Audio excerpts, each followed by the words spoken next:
Hey guys, this is Al. This video is for a gentleman on the Mercedes-Benz Club forum, and he's got an R129 1992 Mercedes-Benz 500 SL. It's the last year of the CIS fuel injected cars, and he's having a problem getting it running. Apparently, the car had sat still for several months. And now what would happen is it would just fire for a couple of seconds when he tries to crank the car, and then refuse to start. So I figured that it may be easier for me to try to explain this in a video. I cobbled some. I'm at my house garage right now. These are kind of parked our cars over here, but I have some spare parts at the house over here. So I thought, maybe I could put a video together and try to explain this. So what I think is going on, because he did indicate that the car would start for a couple of seconds and then it would die out, is I think what's going on is that his ignition system is fine, but the car is starting with the cold start injector. So the cold start injector is squirting a little bit of fuel in there, and then once that fuel is used up, it basically dies out again. And the problem is because the fuel system's gummed up. That's my guess. From my experience, I've owned several cars that run CIS injections. I've bought several cars that had been sitting for years and years and years with CIS injection, and I've gotten them running, doing exactly what I'm showing right now. So just a little bit of a background. So what you have over here is you have the air metering system. This is of an M110 six-cylinder car. So you've got the 6 cylinders. I think it came off an SLC, but the principles are about the same for all CIS cars. The latest CIS-E's would have a electro-hydrostatic valve that handles, I think, fuel trim on the side. But the principle is pretty much the same. What you have is you have a fuel distributor. The main fuel lines go in. I think this is one of them is the fuel line, and the other one's a return line. Can't remember which one's which. But you have a fuel line that goes into the fuel distributor. The fuel distributor then would send fuel to the injectors. There's hard lines that will come out over here and go to the injectors, each injector, and then in this case you'd have a line that goes to the warm-up regulator. I can't remember whether the other cars do it. I think that may be a CIS injected fuel distributor there. But anyway, the principle is basically the same. It's all mechanical. The fuel injectors are operated by fuel pressure, so they're not electronically pulsed. There's no pintle in them effectively. There's just a nozzle.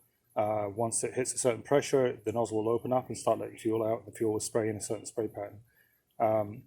The hard lines that come out of this to the fuel injectors are these steel lines that are generally very, very thin.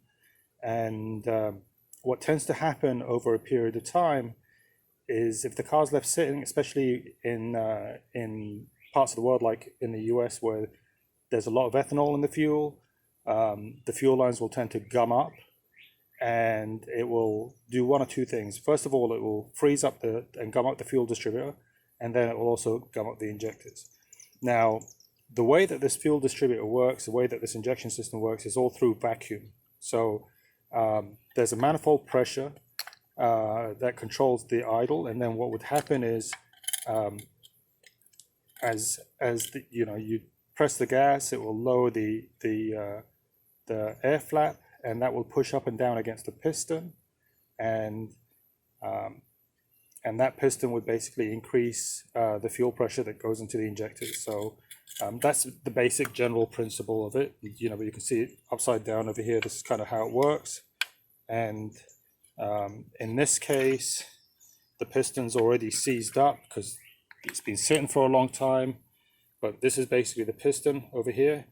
And even on this fuel distributor, which looks relatively clean, it's seized up. Now this surface is basically a mated surface. There's no O-ring or anything inside this. It just slides up against metal to metal, but it's such a fine surface that what tends to happen is if you've got gummed up fuel, it will basically seize this thing, and it will cause it to not want to move. So that could be one of the problems that you might be having. If it is, you'll have to take this thing off and clean it, and I'll talk through that in a little bit. So what happens next? So this is an old injector that I have, donated to me by a friend of mine. And as you can see, it's just basically a brass nozzle, right? That's all it is. It's a brass nozzle with pinhole on one side and a hole on the other side to pull this off, right? And basically the hard line screws onto this thing. There's usually a rubber seal that goes around this, and I would recommend if you pull these injectors, go buy new seals and put them on, because this seal's usually as hard as a rock, and once you disturb it, it won't seal properly. So you'll need to pull the injectors off. They're clamped down basically with a clamp that basically pushes down onto the injectors themselves, and then the steel line is screwed onto the top. So what I'm going to talk about is how to free up these injectors, right? So that's the first thing that you need to do, right? Is you need to figure out if these injectors are gummed up. That's usually the first place that I'd start looking, because I don't want to start taking these apart unless I absolutely have to. So I'll start basically working on these injectors, and there is a factory tool. I do have it. Give me a second. I'll show you what it looks like. So this is a factory tool for cleaning CIS injectors. What you have is you have a pipe over here that runs into a fitting. You screw the fitting on. You have a pressure gauge. You have this little reservoir that you put mineral spirits in, and then you have a pump. And as you pump the system, it'll pressurize to a certain pressure and open up the injectors, and you just basically clean the system through that way. You just basically put a cup underneath the injector, and then you basically keep pumping until you get good pressure. So that's basically the factory tool that you can use, right? And if you had electronic injectors, you'd use this tool, but that's a different topic for a different day. So back to the original injector. So if you don't have a CIS injection, cleaning tool, whatever that thing's called, I don't know what it's called.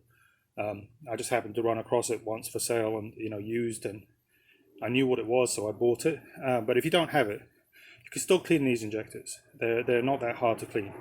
And what you can use is a brand new can of brake clean. It has to be a fairly new can, because it needs to have a little bit of a pressure underneath, in it. So and a straw attachment, and it will open up these injectors and clean them. So let me go and get a fresh can of brake clean, and I'll show you how to do it. So got a brand new can of brake clean, and what I'm going to do is just basically push this into the nozzle like that, and then it's a brand new can, so it's got lots of pressure in it, it's got lots of brake clean in it, and I can pray, and you can see that it does open up the injectors, right? And that's really how you would clean a set of dirty injectors. You may have to, you saw that how it blew back on me just there. That's because it's under pressure, because obviously that nozzle doesn't open up until it hits a certain pressure. And that's why you need a brand new can, because you need that pressure. If it's a really old and dirty injector, this is going to be caked up in carbon, so just use the brake clean and a wire brush to clean, or an old toothbrush or something like that to clean this soft wire brush, not a hard wire brush, to clean the outside and everything else like that, and then you can go ahead and clean the inside exactly how I showed you. So try that first, and if that doesn't work, and if you can't get this pinhole to open up, what you'll need to do is you'll need to get a compressor over here, right? And what you need is you'll need a rubber tip blowgun, and with a rubber tip blowgun you can put the rubber tip at the end of this, pressurize that compressor to about 150 psi, and it'll get this thing open, right? It'll open it up, especially if you squirt a little bit of brake clean in between. Make sure that when you do this, you point this nozzle away from your face and away from anything that you that's got paint on it that you value, because obviously it's, you know, brake clean's not that good for paint. So that takes care of that. If you end up having to take this and figure out what's going on with it, you can send these out for rebuilds, right? So there's a company, I sold maybe about 20 of these to a company in Germany called German Spob something or another, because I used to dismantle a lot of these CIS cars and I used to want to buy all of them. So I know that they rebuild them in Europe. There's a guy over here in the US, in Alabama. His name's Larry. I can't remember what his company was called. Oh, CIS Flowtech. That was what they were called. And they do rebuilds over here. What I've done, what I've had success with doing, is just basically squirting brake clean into each of these little orifices, into you know, every single hole, and then into the, you know, around this base, and then using compressed air with a blowgun to basically blow it out. And eventually what that does is it'll eventually free up this piston. This piston starts moving freely again. Now, if you're going to do that, make sure that at all times you're holding the fuel distributor like this, because if you press on that you know, if you blow into one of these orifices, you could very well blow this piston right across the room. And you know, I've done that in the past, and it's not fun. So in order to avoid that, basically just when you're working with it, just basically hold it in your palm like this, and then that way there's basically your palms in the way from it flying across the room, right? So that's the other thing that you need to do. Do this as a last resort. Again, if you need to basically take this apart, just be super careful. And then there's also an O-ring that goes around here, I think, on the V8 cars, that you'll need to replace. So you'll have to get that from the factory, because it's a square O-ring. It's not exactly an easy to find part, or not at least not in my experience. But that's the other thing that you need to consider. So that's really how I've cleaned up a lot of these cars. It's not foolproof. I mean, there's obviously other problems that could be going on. But if you end up thinking that you do need to clean the injectors, you now know how. So I hope this helped, and let me know if you have any questions. Thank you.